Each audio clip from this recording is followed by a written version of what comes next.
Pues no, visto ya el resultado y una vez que estamos ya un poco más tranquilos, pues no, hemos estado ahí a punto y con un error que estábamos todavía a 7 puntos abajo, pues nos ha metido un ensayo y luego nada, con la tontería de ese ensayo ha venido otro y bueno, parece que hemos podido empujar, nos hemos puesto a bonus, pero bueno, una jugada al final, un golpe y pues nada, ni bonus, con la cara tontos. Partido muy trabado, ¿no, Iñaki?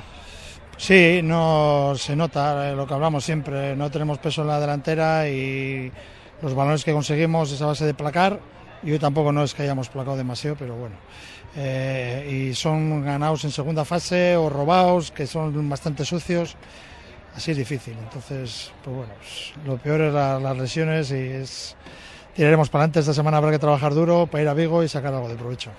El partido, bueno, parecía ya sentenciado cuando al minuto 60 os han metido prácticamente 2 ensayos consecutivos, habría una diferencia muy grande en el marcador, pero luego en 5 minutos habéis sido capaz de volver a entrar en el partido, ¿no? Cuando parecía que todo estaba perdido. Sí, pues eso, ha sido lo que te contaba, estábamos a 7, un balón tonto ahí que hemos perdido, que nos han robado el balón y han metido ensayo.